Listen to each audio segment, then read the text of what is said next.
halkan waa guriga Caasho Daahir Xasan waxa uu qorsho u ahaa inuu ka dhaco guurka Allah u naxariistay Caasho Daahir Xasan balse maysan dhicin oo koox tuuga ah ama burcad ah ayaa dishay xilli gurigeeda loo sii galbinayay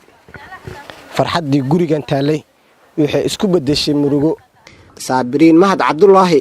waxa ay la socotay xilligii ay mashaqadan dhacaysay walaasheed Allah u naxariistay Caasho Daahir Xasan oo isku hooyo ay yihiin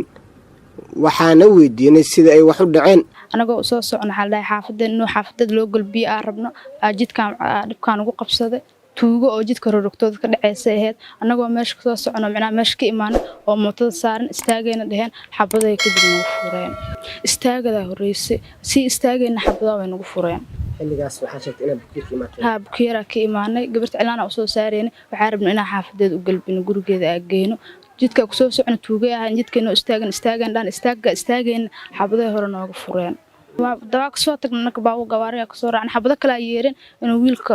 dhameystira umaleeyahay laakiin waa ka badbaadna wiil kale isbitaalka la soo qaad anaga isbitaalka iska soo aadna wax kale oo dhacan ma maqlin iyagana waa fakadeena la dhahay wiilka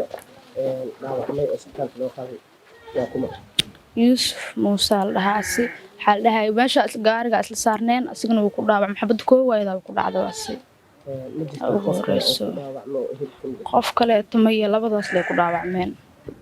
maamo Hidaaye Ibraahim Fidow oo ah hooyada dhashay marxuumadda oo iyaduna nala hadashay waxay sheegtay inay sugi doonto oo kaliya cadaaladda eebe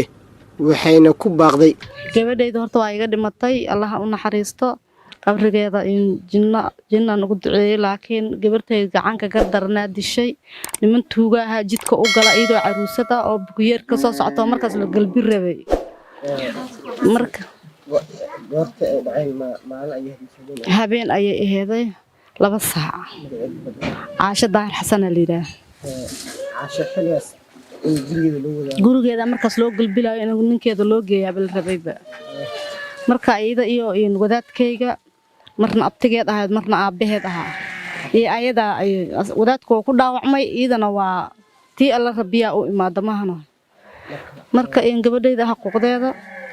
iyo in la igaga istaan qofka dilay iyo xuquuqdeeda dawladda waxaan ka rabaa inay gabartayda xuquuqdeeda igu doodaan adinkana aad igu heelisaan nimanka waa fakadeena la dhahay laakiin hala la qabtay inaan maqlan umalinayo oo hal lahaay halna uu maqan yahay wili ma arkin maya ima imaan isbitaalka ma aysan igu imaan gurigana ma aysan igu imaan waxaan codsanaa gabadhayda xuquuqdeeda in la soo dhiciyo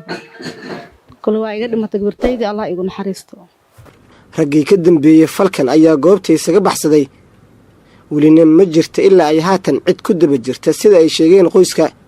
magaaladan waxaa wax iska caadi ah ka noqday in si fudud ay u baxsadaan kuwa geysta dilalka shacabka xilli dilayaasha shacabka caasimadda ay ka geystaan falal qalbi ka dhijis